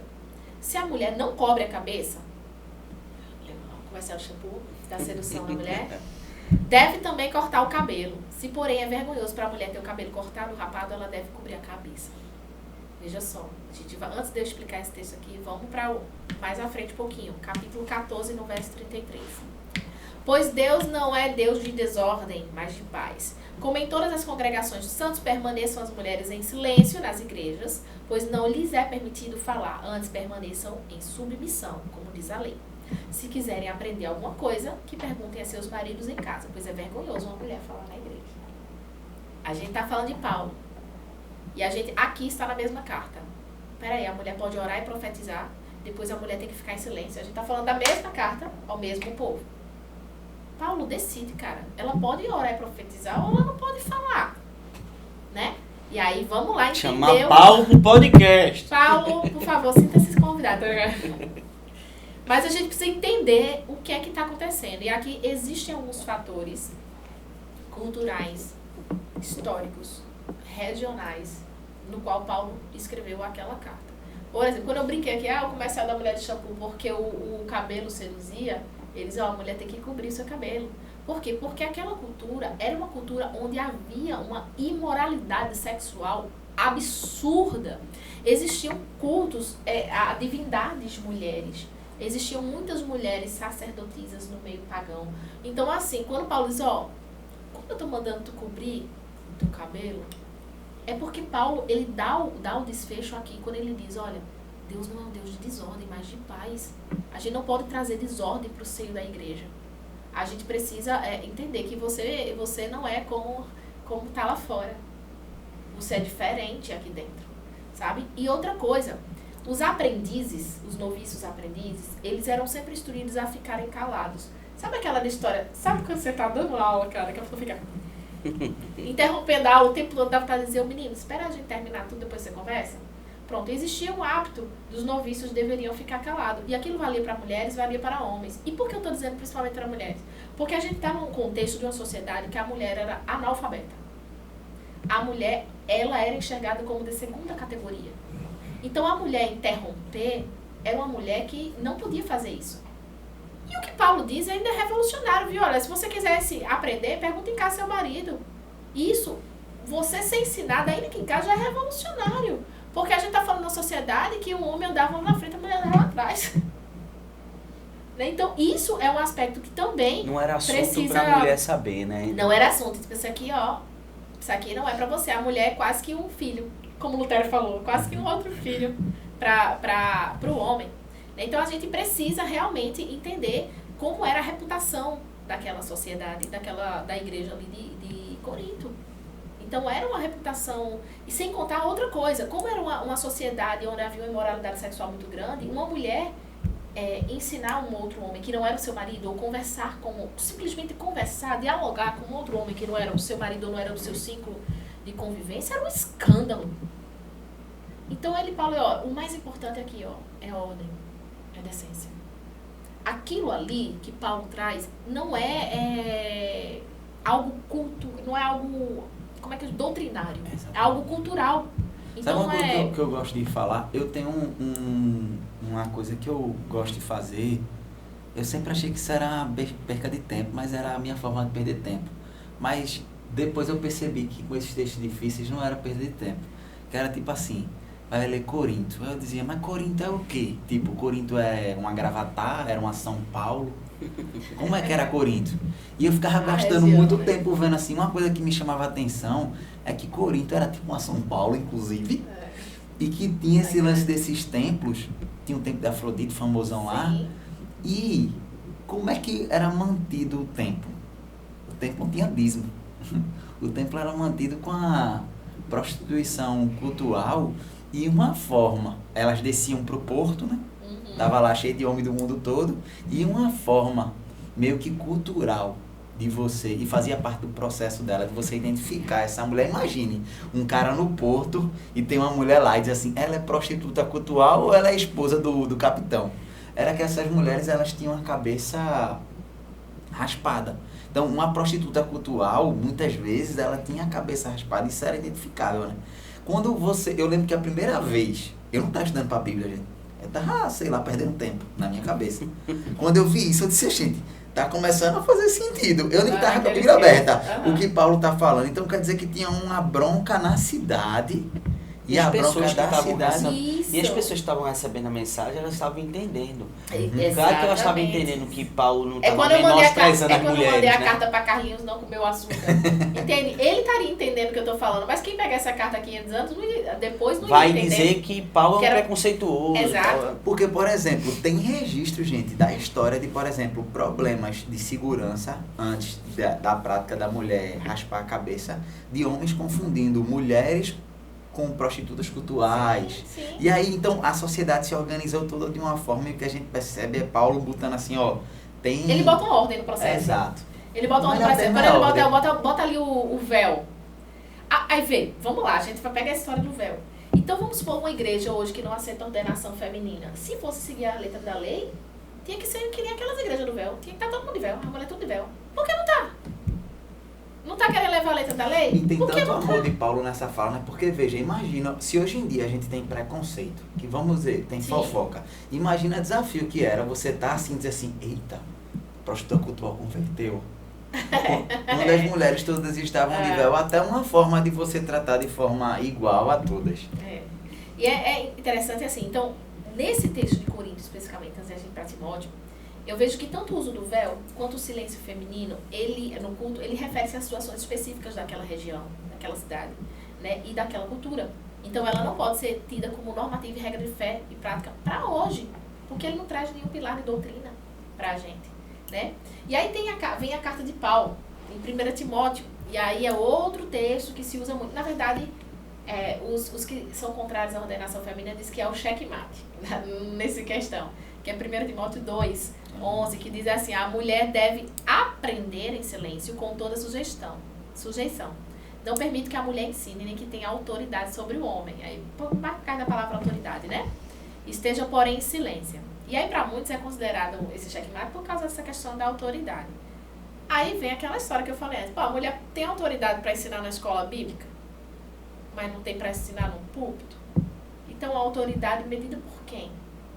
Né? O que a palavra fala sobre autoridade? A tradução literal. O que ela está falando ali acerca disso tudo? Porque ela pode ensinar para um homem de 16 anos, um jovem, uma criança, mas não pode. Pode ensinar na escola bíblica que tem um público misto, que tem homens e mulheres, mas não pode no púlpito. Então, assim, eu acho que é mais difícil. Aquelas igrejas que dizem, não pode ensinar em lugar nenhum, para mim é mais coerente do que pode ensinar em alguns cantos e não pode em outro. Entende? Então, o que é que Paulo está falando acerca disso? Primeiro, a gente tem que entender, mais uma vez, a questão do contexto, né? Aquele mundo ali. A carta de 1 Timóteo, ele possivelmente foi escrito para a região de Éfeso, né? Na igreja de Éfeso. E ali, o que é que estava acontecendo? Muitas pessoas estavam sendo ensinadas com doutrinas falsas. Da mesma forma que existia lá o templo, a Afrodite, aqui existia o templo à deusa Diana, a Ártemis, né, que era muito forte. Existia uma cultura naquela região em que a mulher, ela tinha que mostrar que manda mesmo, seu marido, as sacerdotisas, elas eram mulheres. Então, assim, existia uma questão cultural da mulher sempre se sobressair, querer mandar no homem, botar o homem, tipo assim, sabe, a revolução feminina acontecia em Éfeso. Então, Paulo está diante de uma pregação para aquele povo. E é importante que você pegar essa carta de 1 Timóteo, você vê tanto a abertura da carta. Esse ensino funcione, né? Tipo, no sentido... Pra aquela região. Aquela região. Funcionava. Hoje em alguns lugares também. Sabe qual é a correlação que eu faço? Vai fugir do tema, mas a correlação que eu faço, como essas mulheres do tempo de Diana, quando as mulheres do tempo de Diana tinham muita autoridade, imagina, elas que mandavam, elas convertiam e queriam chegar lá falando. Pra mim, eu associo isso às vezes é o famoso, o cara grandão, o cara, sei lá, jogador de futebol, o cara é cantor, aí converteu hoje, amanhã ele tá pregando. Não, irmão, vai sentar, vai aprender. Exatamente. E a gente precisa ler essa carta sob essa ótica, compreendendo. Quando é diferente de um evangelho, alguma coisa. Quando a gente lê uma carta, a gente tem que entender para que foi endereçada essa carta. Quem recebeu? O que estava acontecendo? Por que foi falado isso nessa carta? Porque eu estou falando uma carta, entendeu? Numa carta pastoral. E não é a tua que está enquadrada em cartas pastorais. Então a gente precisa entender quando a pessoa, quem é o emissor, quem é o receptor da carta e qual o contexto para que a carta foi escrita. A gente precisa fazer esse processo hermenêutico. E aí, Paulo, ele abre e ele fecha essa carta combatendo falsos ensinos. Colocando. E não é à toa que nessa carta, no capítulo 5, ele vem falar de mulheres que estavam sendo ociosas, viúvas, mulheres que tinham perdido seus homens. Elas, viúvas jovens, que estavam ociosas, que eram fofoqueiras, que eram maledicentes e que ficavam falando a Deus dará. Então, assim, Paulo já mostra o perfil de quem era essa mulher, daquela sociedade. Ele já mostra, na própria carta ele fala quem é que estava sendo essa mulher. E a outra coisa que eu acho interessante é sobre o verbo autoridade, que muitas vezes é questionado, né? Quando Paulo ele diz que ele não permite que a mulher tenha autoridade sobre o homem, nesse texto, ele utiliza um verbo que aparece somente essa vez na Bíblia, de acordo com o que eu estudei. E o verbo é autenten.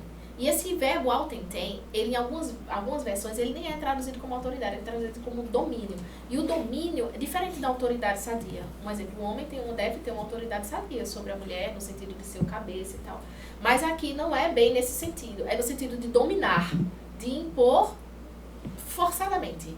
De impor, tipo, que é assim, é assim. Isso não tem que acontecer E de pronto. forma nenhuma, nem através do homem, nem através da mulher. Só que lá, Então, como era a situação que acontecia da mulher pro homem, ele tá falando. Exatamente, ele está falando. Ok, quem é o destinatário da carta? O que é que está acontecendo? É isso que a gente precisa observar. A Vulgata Latina, ela traduz, lá feita por Jerônimo, lá em 340, acho, mais ou menos, ela traduz essa palavra, esse versículo, como domínio. A Bíblia de Jerusalém também, ela é traduzida como um domínio. A Bíblia de Jerusalém, a tradução originária é assim, ó, não permito que a mulher ensine ou domine o homem. Então, o que é que Paulo fala, né? Quando Paulo está falando isso para a igreja, eu não vejo assim que a gente está falando de autoridade pastoral nesse versículo. O que Paulo está falando é que a mulher ela não pode dominar, impor sua vontade, forçar a barra, ter domínio sobre alguém. E aí ele está falando do extremo desse domínio. Tu tá entendendo? De uma forma quase que tirânica. Por quê? Qual era a sociedade? Eram as discípulas, porque as pessoas estavam se convertendo. Então, assim, ele tinha que ter cuidado para que as pessoas não trouxessem a cultura corrompida para dentro da igreja. Entendeu? Então, eu vejo como um cuidado, né? E N.T. White, ele fala sobre isso. N.T. White escreve assim, ó. Há alguns sinais na carta que ela foi originalmente enviada a Timóteo enquanto ele estava em Éfeso. E uma das principais coisas que sabemos sobre religião em Éfeso é que a religião principal dali era um culto exclusivamente feminino. O culto à deusa Diana era uma estrutura maciça que dominava a época como adoradoras de uma divindade feminina. O sacerdócio pagão era todo feminino. Elas dominavam a cena e mantinham os homens no seu lugar. Então a ênfase de Paulo aqui, que eu vejo, é que a aprendizagem das mulheres é exatamente como é que eu posso dizer? Era uma forma de situacional. Era uma forma de proteger. De não permitir, olha, você tem uma cultura, mas o Deus ordinário, ele está acima da sua cultura. A sua cultura, ela não pode ser nominativa, normativa dentro da estrutura de igreja. Né? Então, eu vejo muito dessa forma. Não é à toa que as duas cartas, essas duas passagens, eu não vejo como elas contradizendo Paulo. Não vejo. Na verdade, é um cuidado pastoral de Paulo, né? Porque as mulheres, a gente vê situacional ali, de uma igreja que é disfuncional. Então, Paulo está sendo pastor para uma igreja que é disfuncional.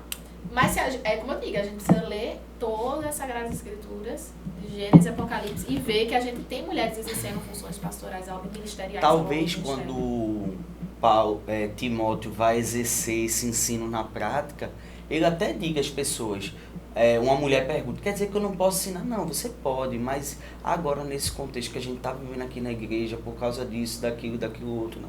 Que essas coisas a gente não tem acesso. E tu falou uma coisa que é verdade, né? Mas a gente tem acesso que Paulo, quando fala de Timóteo, parece que ele é um cara meio ensimermado.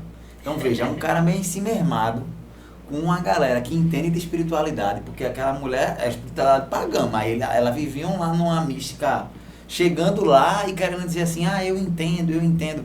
É por isso que eu digo, eu lembro que sempre que eu vejo esse texto, eu penso muito mais na dinâmica que a gente vive hoje, de receber pessoas que têm algum grau de influência, autoridade em outras áreas da vida, da sociedade, e querem trazer isso para dentro da igreja. Porque era isso que essas mulheres estavam fazendo. Elas eram grandes líderes lá fora. Então, eu vou dar um exemplo. A pessoa, ela é o mais alto grau de qualquer outra religião aí. Aí ela converte e ela vem aqui, porque agora que eu converti, aí eu entendo isso aqui. Não, irmão, você não entende. Você tem que... até 90, quando falou aqui, me chamou a atenção. Porque eu lembro que quando ele veio para aqui, ele disse assim, com meses de convertido, dias, as pessoas estavam me chamando para pregar. E eu queria saber como é que se lava um prato para a glória de Deus. Porque até um prato tem um jeito que eu lavo, que é para a glória de Deus. Então, eu sempre vi esse texto dessa forma, assim, um chamado a você pensar assim, cara, quando você lida com pessoas de influência lá fora, quando elas vierem para cá, chame elas para o lugar de aprender. Do silêncio tão gostoso. E você ensina esse aprendizado também através da cultura. Eu lembro uma vez que eu participei do Summit, acho que foi do Summit. Eu não me lembro se foi Ronaldo Lindório, que ele pode até me lembrar, mas eu acho que foi Ronaldo Lindório. Ele estava fazendo um evangelismo, uma missão, numa tribo não alcançada. E era um costume daquela tribo, eu acho que foi ele, que quando você matava um guerreiro, você decepava a cabeça dele e pendurava na porta da sua... mandíbula. Pendurava ali a cabeça na porta da entrada da sua oca, da sua tenda, para dizer, porque achava-se que você ia pegar toda a força daquele guerreiro para você e tal, aquela questão da ancestralidade e tal. E aí como é que eu vou ensinar Jesus para esse povo? E aí a forma dele ensinar sobre perdão, sobre redenção olha, Deus é aquele que não pendura cabeças. Mandíbulas. Perdão. Então, assim, quando a gente traz para um contexto de evangelho, e quando a gente pensa num texto como esse, é a gente dizer, olha, aqui na igreja não é como lá fora. Não é como no templo da Diana. Entende? Então, é a questão de trazer ordem, decência para aquela cultura, para aquele povo. É trabalhar com o resgate da cultura, com a redenção da cultura, ressignificando de acordo com a estrutura que Deus desenha para o seu povo. Aqui não trata sobre ordenação feminina. Até porque eu acho que é importante frisar algo muito importante. O pastorado. Eu vejo o ofício pastoral como um dom. E um dom, ele é algo que é derramado por Deus para capacitar a igreja, porque todo dom ele deve ser colocado em exercício da igreja. Ele é um dom que ele é derramado por Deus. E quando Deus derrama um dom sobre uma pessoa, ele não escolhe o gênero sexual para o derramamento do dom. Ele não escolhe se a pessoa é rica ou pobre, branco ou negro, alto ou baixo, gordo ou magro, homem ou mulher. A palavra de Deus, negro, alvirrubo ou tricolor. A misericórdia de Deus vem sobre todos.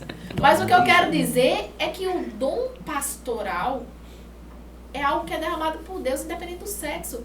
É inegável que a gente tenha mulheres que são super conhecedoras das escrituras. É inegável a gente dizer que tem mulheres que têm um caráter aprovado. É inegável a gente ver mulheres que apresentam traços e habilidades de liderança. Que vão cuidar ali com amor, com o pastoreio, do rebanho de Cristo. Então, por que a palavra vai perder autoridade se for pregada por elas? Eu não vejo sentido. Eu não vejo respaldo bíblico. Aí dizer, mas é porque não tem pastor ordenada lá com posição. Tá ok, mas nesses moldes que a gente conhece hoje, tem nem homem também. Sim.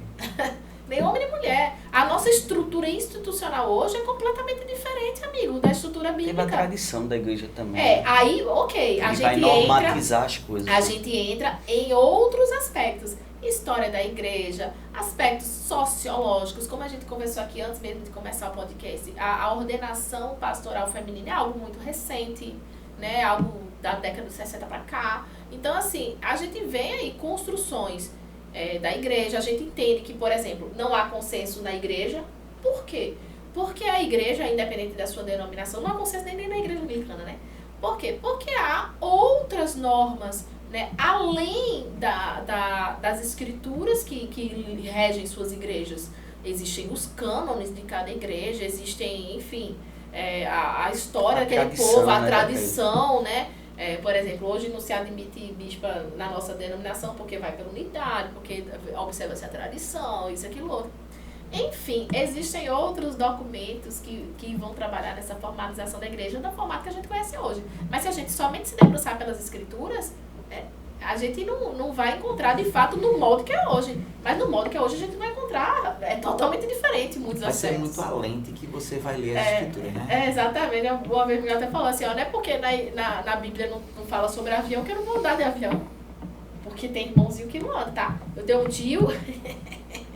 Eu tenho um tio que não assiste televisão. Televisão é coisa do diabo. Porque na Bíblia não tem televisão.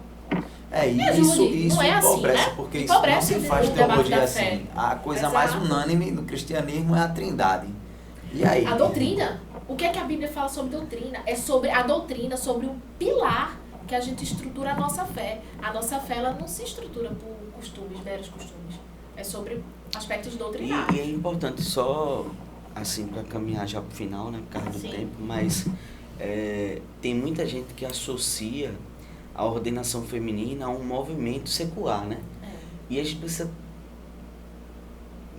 de fato, não ter medo das mudanças por causa do secularismo, né? Então, tipo, um exemplo, mas a gente começa ordenando mulheres, daqui a pouco tá aceitando isso, aceitando aquilo outro, né? Então, a leitura que os críticos fazem é isso. E eu acho que as coisas precisam ser encaradas de forma... você pega esse assunto e vai na Bíblia e trata ele, né? Eu me lembrei de um fato que aconteceu recente. Por exemplo, essa passagem de Febe, né? As tradições antigas, elas trazem Febe como diaconisa. Aí, e era trazida e tal. E a NAA, a nova versão Almeida, quando ela foi publicada, a versão mais recente, trazia como diaconisa. Algumas versões falavam serva, outras falavam diaconisa. E a NAA, ela trouxe como diaconisa. Mas já tem outras Bíblias antigas, tá? E aí, houve um movimento na época dos pastores recentes, dizendo assim, isso é o secularismo, estão querendo forçar a barra, colocar ela como diaconisa para dizer que ela tinha função isso. Eles fizeram tanta pressão na sociedade bíblica do Brasil, que a sociedade bíblica do Brasil voltou atrás e tirou a palavra e substituiu pela palavra serva.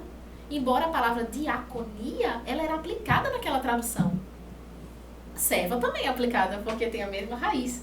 Então eles preferiram, para evitar o conflito de homens que achavam que isso podia comprometer e fazer com que a igreja, digamos assim, visse de outra forma, preferiram mudar na escritura e botar a outra tradução, embora a palavra diaconia seria melhor aplicada ali, entende? Então assim, mas tem Bíblias que ainda continuam mantendo, né? Então isso é muito sério, né? A gente não, como o Carlinhos falou, a gente não pode ter medo, a gente não está mudando a escritura. A Bíblia, a gente conversou um bocado hoje, a Bíblia, ela traz mulheres exercendo funções e ofícios pastorais. Renata, mas não é institucionalizado como é hoje. Mas da forma que é hoje não é para ninguém, nem para homem. É importante dizer também que o exercício pastoral não necessariamente precisa ser ordenado. Sim. Eu conheço muita gente que exerce o papel pastoral sem ser ordenado. Que é o mais importante. E tem gente que é ordenado pastor e não é pastor, de fato, na prática. Então, né? A gente precisa fazer essa leitura. Um exemplo, eu já me considerava pastor desde que eu fui chamado. Acho que eu tinha 15 anos. Então, na minha cabeça, quando eu cuidava dos meus amigos, eu estava exercendo uma capacidade que eu recebi de Deus. Então, na minha adolescência, quando eu cuidava das pessoas, eu estava dizendo assim, Deus está me dando essa capacidade para eu Tá cuidar vendo? das O pessoas. pastoreio como um dom. É isso que eu tô falando. É um Entendeu? dom que é derramado. Eu não em você, precisava sobre ser você. ordenado. eu tenho Eu uma não visão precisava disso. ser ordenado para saber disso. É um Entendeu? derramamento. Não é à toa que tem gente eu que acho- quer ser pastor pelo o status, aí não tem o dom, e o que é que acontece? Uma tragédia. A igreja se perde. Porque assim, sabe por que Eu acho isso uma tragédia, mas ao mesmo tempo, só uma coisa que sinceramente eu acho. Eu brinco que alguém já vê. É comum uma pessoa vir dizer isso pra mim, por exemplo. Que eu costumo corrigir, eu confesso. Ah, pastor e tal. Eu digo, opa, bispo, me ordenou. Aí a pessoa vai, mas você já é pastor? Eu digo, olha, eu acho que eu já posso exercer a função de pastor. Mas eu acho que tem alguma coisa que acontece quando há imposição de mão. Porque se eu não acredito achar, também que existe. eu não faço Não, questão. tem isso também, Existe eu concordo, uma transferência claro. de unção. E eu ali. acho que existe Existe. algo. Não à existe. toa que, tipo, Eu quando creio. o Não, Paulo mas o vai... que eu tô falando isso, né, missionário, não é negligência. Mas é nisso, legítimo, não é negligência, mas é legitimar Reconhecer, né? o reconhecimento público. Eu falo mais na questão assim, De porque um dom que já é porque exercido. se Entendi. você, por mais que eu creia nisso, mais um exemplo, o bispo é um instrumento de Deus, ele transfere ali tudo, mas tá acima dele também. Aham. Um exemplo, o chamado não é legitimado apenas porque um bispo impõe as mãos. O chamado é dado por Deus. Por Deus. O dom é dado por Ó, Deus. Exatamente. Então tá acima. É a mesma coisa. Até o meu papel mesmo como pastor tá acima de mim. Tipo, Uhum. tá acima É de sobre mim. ele, né? É sobre, É sobre ele. ele. Então, assim, É sobre isso aí Deus. a gente precisa ter como leitura também. Ó, deixa eu te falar uma coisa que, pra mim, mudou minha forma de ler a Bíblia também, que vocês estavam falando aqui do feminismo e tal, de pensar isso. Eu costumo brincar que, assim, há o lugar de você encontrar Deus perfeito, as escrituras, né? Sim. Mas a Bíblia também fala que a natureza proclama a glória de Deus. Então, tem físicos antigos, teologia natural, né, que diz que tem 2 livros, né? Que é as escrituras, a revelação especial e a geral. Eu costumo brincar que tem 3, porque Deus é Senhor da história.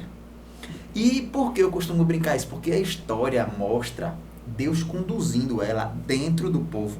Porque Deus também vai dizer para o profeta assim, eu libertei vocês do Egito, mas eu também libertei a Assíria quando ela estava cativa.